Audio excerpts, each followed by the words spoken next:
Bonjour à tous et merci encore d'être avec nous dans cette petite émission politique législative 2024. Oblige, on a 10 minutes. 10 minutes, notre candidat rapport convaincant, peut-être c'est trop peu, ou quelquefois peut-être que 10 minutes, on peut tout dire. J'ai avec moi quelqu'un qui lui connaît la politique puisqu'il est là. Député sortant, Jean-Hugues Rathenau, 5e circonscription. Bonjour monsieur le député. Bonjour, encore. Merci pour l'invitation. Encore député jusqu'à dimanche ou bien... Ah non, mais cette élection n'est pas pareille. n'est pas pareil. Parce que quand on arrive à la fin d'un mandat, Oui. l'élection se passe et vous les députés jusqu'à le soir de l'élection. Ah, d'accord. Alors que là... Depuis la dissolution du 9 juin. Là, c'est la dissolution. Ouais. Et donc, dès le moment où la dissolution est prononcée, votre mandat de député s'arrête. Automatiquement. Et ça va beaucoup plus loin. Et c'est très violent.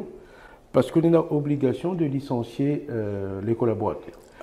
Dès le moment où Macron a annoncé la dissolution de l'Assemblée nationale, 2000 collaborateurs se sont retrouvés au chômage. Alors que je n'ai pour rien, je n'ai rien demandé. Autant un petit peu ou bien sinon c'était un vrai coup de massue, ça, l'arrivée comme ça. On sentait qu'il pouvait avoir une dissolution à un moment. Mais là, au moment où la Macronie était au plus bas, moins de 15% du vote lors de l'élection européenne, personne ne pouvait croire qu'il allait dissoudre.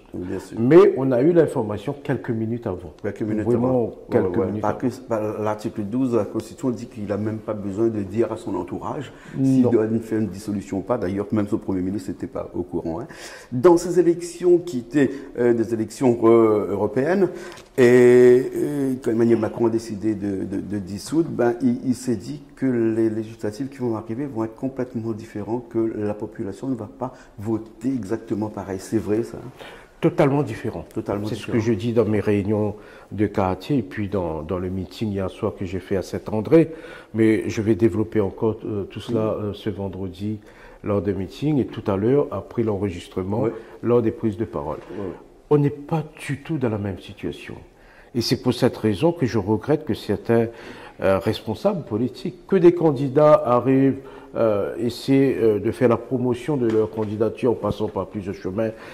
On peut comprendre et accepter, mais que des responsables politiques municipalisent ou régionalisent cette élection, ça c'est extrêmement grave. On est plus ou moins dans la situation de 1936, lors de la création du Front populaire en France, avec Léon Blum. On est plus ou moins dans la même situation de mai 1981, avec l'arrivée de la gauche et de François Mitterrand au pouvoir. Et à ces deux périodes, il y a eu aussi danger sur le territoire, le danger de l'extrême droite, mais aussi une situation de pauvreté, une situation de mal-être dans la population. Et les acteurs, les facteurs étaient déjà présents.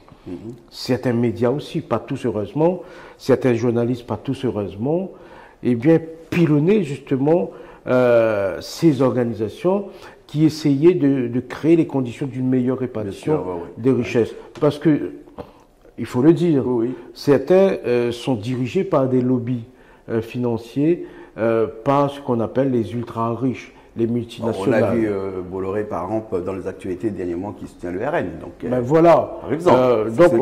Voilà, mais qui soutient la LFI, la France Insoumise? On n'est pas dans une élection où l'AFI ou ça. Il y a un front, le nouveau front. Le nouveau front national. La gauche unie. Front populaire. Front populaire. C'est même pas la gauche unie. Parce que, et c'est pour cette raison que c'est comme en 1936. Vous avez des organisations politiques qui se sont retrouvées alors qu'il y a quelques divergences. Mais ils se sont dit, là, on a un problème, il faut nous à nous. Bien sûr. Mais pas seulement, rarement dans l'histoire de France, les syndicats se sont mêlés à une élection. Et là, les syndicats aussi intègrent ce front populaire. Et puis, il y a les associations, mais il y a aussi le monde artistique, les sportifs, etc., etc., le monde culturel, et des intellectuels, des experts, des prix Nobel, des économistes renommés.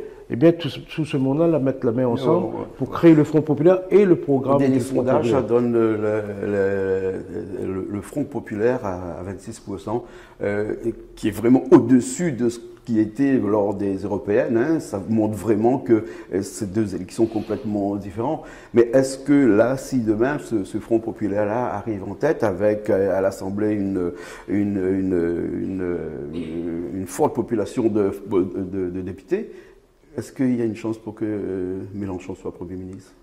Qu'importe qu'il soit Premier ministre ou pas, c'est pas ça le problème. Ben est-ce que c'est la gauche qui va diriger le pays ou bien c'est le RN qui va diriger le pays? Ou peut-être que c'est Reconquête qui va diriger le pays? Reconquête ne dirigera jamais le pays. Faut pas aller trop loin. Je dis seulement. Là, c'est vraiment... Il fait partie des candidats. Oui, mais il faut être raisonnable. Oui. Parce que c'est pas pareil.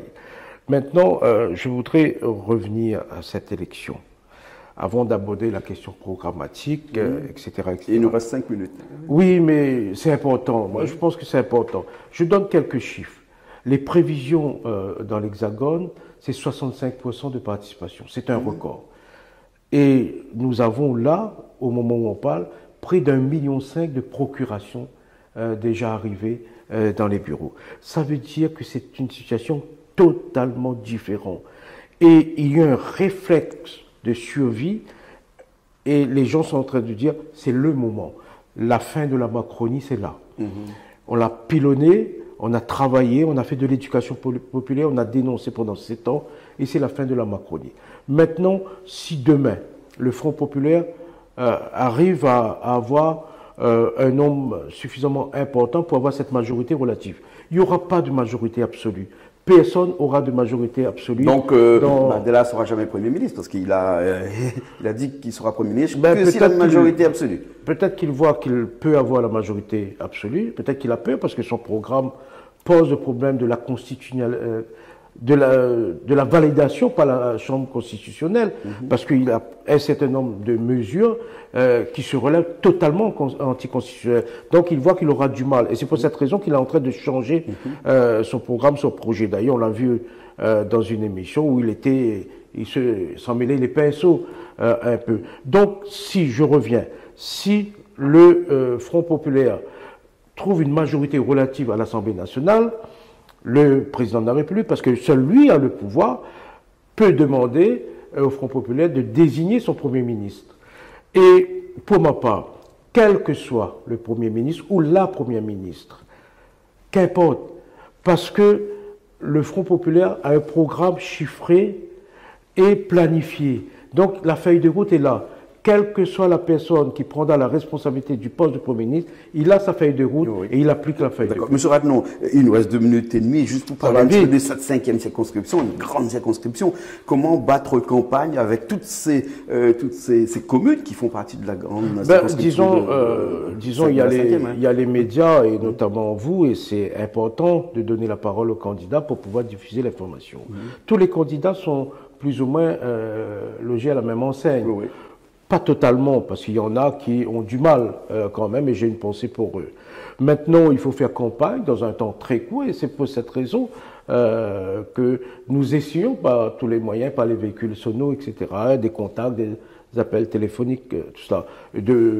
Mais les gens, les électeurs, alors même que c'est la campagne la plus courte de ces 30 dernières années, mais il y aura plus de personnes qui vont aller voter. C'est incroyable. Donc, ça veut dire que les gens se sentent très concernés actuellement. Très concernés. Pourquoi? Pour 2 raisons. Pour 3 raisons. 1, ils peuvent mettre un chaos à la politique d'Emmanuel Macron. La Macronie, la fin de la Macronie, les gens vont voter à fond contre ça. 2, la possibilité, comme en 1936, comme en 1980, d'avoir un vrai programme d'une meilleure répartition des richesses avec le programme du Front populaire.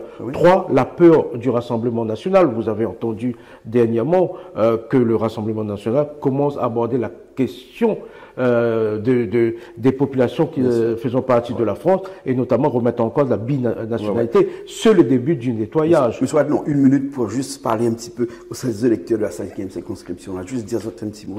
Écoute, moi, je demande à Zot, je dis à Zot, je invite à Zot à aller voter, et en toute liberté. Effectivement, moi, je demande à ce que mon programme soit validé et que je retrouve cette responsabilité, puisque l'Assemblée nationale sera redissous l'année prochaine. C'est un mandat d'1 an que nous allons démarrer. Et donc, il faut regarder bien cela en face. Et puis, au-delà de cela, si vous votez pour moi, tant mieux et merci, mais allez voter. Allez voter, à la limite, je dirais, faites votre choix. mais ne faites pas le choix du Rassemblement national parce que des signes commencent à arriver et ça risque d'être très néfaste pour notre population.